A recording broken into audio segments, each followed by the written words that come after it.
Okay, does she have any special equipment or instructions to treat this? Okay. All right, the fire department and send the paramedics to help them out. An emergency can happen at any time. A house fire, a flood, or even a terrorist attack can happen without any warning. Local and state officials are preparing to help you and your loved ones in the event of an emergency. But what can you do to be ready for help when it arrives? Are you preparing for an emergency? Can you tell us if you're prepared for an emergency? Not really. It depends what kind of emergency. But generally not. I don't think I am. Oh, I am. I have health insurance, so I'm prepared for an emergency. I haven't thought about it. We haven't thought about it. Not at all. I think so. What steps have you taken to prepare? Yeah, flashlights, water, first aid kit. No, you mean in terms of having water and in my house and not really, but I definitely think about it. The average American is not prepared for an emergency, but there are simple and easy steps that each person can take to ensure that they are ready for a range of emergencies. Usually when people think about emergency preparedness, they think about really big, really scary disasters, like Hurricane Katrina, or September 11th, or the tsunami in Asia. I think it's more useful, more practical for us to think about everyday, ordinary disasters or emergencies, the kinds of things we encounter in our lives, like a blizzard, or a nor'easter, or a heat wave, or even a house fire.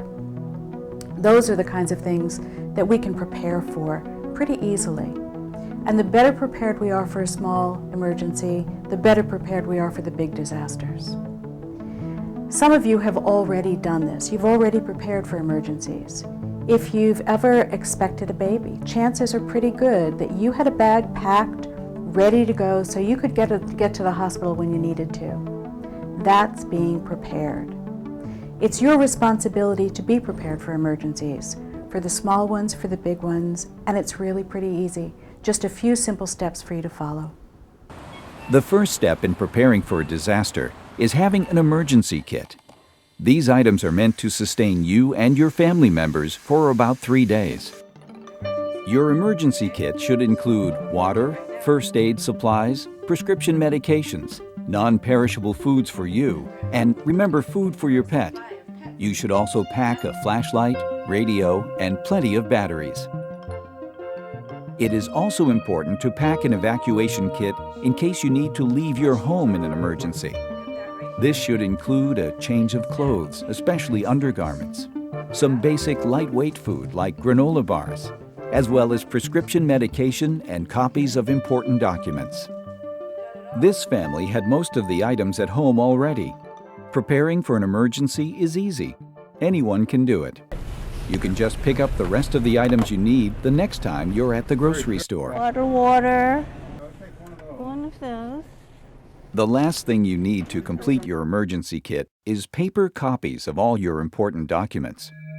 In an emergency, having your important information saved in your cell phone, on a computer, or filed away somewhere is not good enough. Immigration papers, health insurance numbers, property and car insurance documents, deeds, wills, driver's license copies, and passports are all important papers to have readily accessible in a waterproof bag in case you need to evacuate. Gathering these documents and copying them at the local public library or convenience store is a simple way to prepare and will bring you peace of mind during an emergency. There is just one more thing you'll need to be prepared for any type of emergency, and that is a communication plan. So, I wanted to tell you actually, I was kind of worried about this. This woman at work started telling me about an emergency plan she made with her family. Mm-hmm. Like where you plan what to do in case of an emergency. Okay. We don't have anything like that. I think it's important that we talk about it. But why? Well, if something happens, you don't always have time to think about what to do next, right? So if you already have something that you know what to do, it makes it a lot easier. Actually, this woman at work gave me a card. It should help us figure out what we're supposed to do. Okay. All right. So then maybe we should designate a location where we can meet. Yeah. Where do you want to go? Where do you want to meet? An easy place where we could get to, like we know well. So, How about your office? That's convenient. You both know how to get there? Yeah. yeah. Okay, that's fine. So we'll meet at your office. And the card suggests that we have an out-of-state contact and that we also have a contact here in the state. Probably Kirk. He's always got his cell phone on him. He's always around the phone. Okay, and how about we actually put down Uncle Greg in Colorado as our out-of-state contact? Mm-hmm. How's that? So I'll put him down here. But why do we need an out-of-state contact? I mean, we have Kirk. Well, say something happens like a big flood or something like that's a big emergency. What if Kirk's can't? What if we can't contact Kirk because of that? What if he's not available? Sounds good? Sounds like we have a plan. Yep.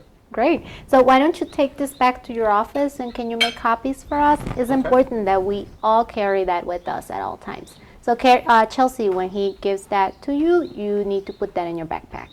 Okay? All right. Sounds good. Great. Preparing for an emergency is your responsibility. My family is prepared.